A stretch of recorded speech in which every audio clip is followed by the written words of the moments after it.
आज हम आपके लिए लेथ मशीन के बारे में जानकारी लाए हैं। लेथ मशीन के कुछ पार्ट्स होते हैं, इसके बारे में आपको जानकारी देंगे, जिसमें head stock, spindle, chuck, tool post, compound rest, cross slide, tail stock, hand wheel, guide way, bed, lead screw, feed rod, lag, saddle, apron, carriage, chip pin आदि पार्ट्स होते हैं। लेथ मशीन का मुख्य कार्य मेटल को work piece के ऊपर से हटाने के लिए किया जाता है। मेटल हटाना या मेटल रिमूविंग एक प्रकार का सेकेंडरी ऑपरेशन है। लेथ मशीन से कई प्रकार के सेकेंडरी ऑपरेशन किए जाते हैं, इसलिए इंडस्ट्री में यह मशीन बहुत उपयोगी है और इसे इंडस्ट्री क्षेत्र में लेथ को जननी कहा जाता है। और यह मशीन मेटल को चिप्स की तरह रिमूव करती है वर्कपीस के ऊपर से। लेथ मशीन का एक प्राचीन मशीन टूल है जो बहुत समय से इंडस्ट्री में उपयोग होता आ रहा है। लेथ मशीन एक बहुत वर्सटाइल मशीन टूल है, बाकी सभी स्टैंडर्ड मशीन टूल्स की तुलना में है। लेथ मशीन को आमतौर पर मैनुअली ही संचालित या ऑपरेट किया जाता है।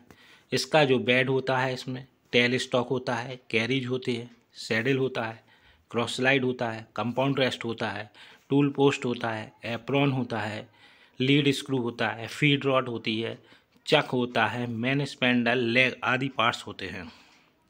अब हम लेथ मशीन के सभी भागों को विस्तार से समझेंगे। तो इसका जो हेड स्टॉक होता है, हेड लेथ मशीन के बाएं तरफ स्थिर रहता है और यह gear train, main spindle, chuck, gear spindle, speed control, lever, साथ ही फीड कंट्रोल्स को भी होल्ड करके रखता है।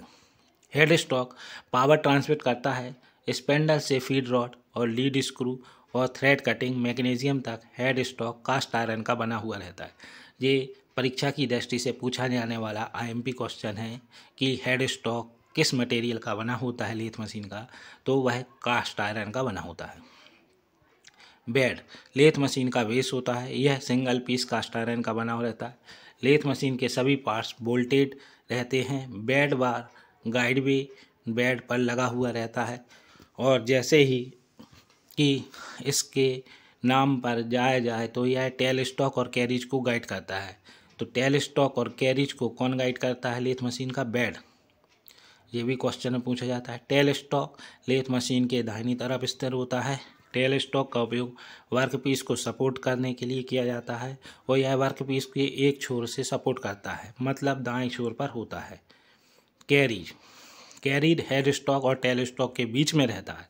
टेल स्टॉक और हेड स्टॉक के बीच में कौन सा पार्ट्स रहता है? अधिकतर रेलवे टेक्नीशियन और भी जूनियर इंजीनियर के एग्जामों में पूछा जाने वाला आईएमपी क्वेश्चन होता है। तो कैरीज जो होता है वो हेड स्टॉक और टेल स्टॉक में के बीच में लगा होता है और यह apron, saddle, compound rest, cross slide, tool post को कैरी करता है।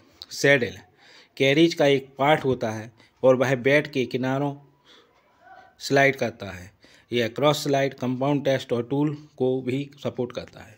क्रॉस स्लाइड का कार्य कटिंग एक्शन प्रदान करना होता है। टूल को कटिंग टूल का एक्शन या परपेंडिकुलर होता है और लेथ मशीन के सेंटर लाइन से होता है। कंपाउंड रेस्ट क्रॉस स्लाइड के ऊपर रखा हुआ होता है। इसका बेस सर्कुलर होता है जिससे वो स्वेलिंग मोशन प्रदान करता है। टूल पोस्ट यह कैरीज का सबसे ऊपर का भाग होता है और यह टूल और टूल होल्डर को एक स्थान पर या एक पोजीशन में होल्ड रखने का कार्य करता है। एप्रॉन मैकेनिज्म का हाउस होता है। एप्रॉन व्हील को हाथ से रोटेट किया जाता है, कैरीज के लॉन्गिट्यूडनल मोशन के लिए होता है। तो एप्रॉन जो होता है वो लेथ मशीन में लॉन्गिट्यूडनल मोशन प्रदान करता है। लीड स्क्रू को पावर स्क्रू भी कहा जाता है। लेथ मशीन में किस स्क्रू को पावर स्क्रू कहा जाता है? बहुत आईएमपी क्वेश्चन है। तो लीड स्क्रू को लेथ मशीन में पावर स्क्रू कहा जाता है और यह रोटेशन मोशन को लाइनर मोशन बदलता है। तो कौन सा स्क्रू जो होता है लेथ मशीन में रोटेशन मोशन को लाइनर मोशन बदलता है? ये क्वेश्चन बनता है। तो लीड स्क्रू रोटेशनल मोशन को लाइनर मोशन में बदलता है। लीड स्क्रू को लेथ मशीन टूल या थ्रेड कटिंग ऑपरेशन के लिए भी उपयोग किया जाता है। फीड रॉड कैरिज को मूव करने का काम करती है और फीड रॉड कैरिज को बाएं ओर से दाएं ओर मूव करती है और साथ ही साथ दाएं से बाएं तरफ भी मूव करती है। चक वर्कपीस को सुरक्षित रूप से होल्ड करने के काम आता है। चक दो प्रकार के होते हैं, 3 जॉ चक जिसे सेंटरिंग चक कहते हैं, 4 जॉ इंडिपेंडेंट चक। मेन स्पेंडल जो होता है हॉलो सिलेंड्रिकल सॉफ्ट के रूप में होता है, जिसे में लॉन्ग जॉब को भी पास किया जा सकता है। यह इस तरह के से डिज़ाइन किया जाता है जिससे जो कटिंग टूल की थ्रस्ट होती है वो स्पेंडल को डिफ़ॉल्ट नहीं होने देती। लेग का मुख्य बहुत महत्वपूर्ण काम होता है लेथ मशीन में। यह लेथ मशीन का पूरा भार अपने ऊपर ही कैरी करता है और फिर इस भार को ग्राउंड पर तक पहुंचाने का काम करता है। लेग को फ्लोर के साथ सिक्योर किया जाता है और बोल्ट की मदद से। लेथ मशीन के उपयोग, लेथ मशीन के बहुत सारे ऑपरेशन होते हैं।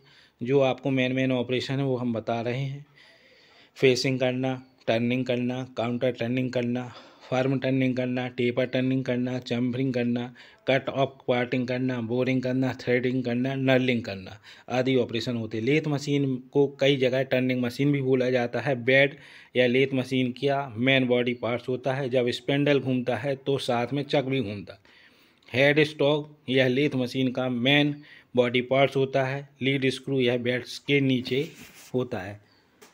हेलो दोस्तों, यदि आपको हमारा वीडियो पसंद आया हो तो लाइक, सब्सक्राइब एवं कमेंट्स बॉक्स में कमेंट करें ताकि हम लेथ से संबंधित और भी जानकारी अपडेट करते हुए और इसके आगे के ऑपरेशन के बारे में हम आपको आसानी रूप से समझाकर बता सकें।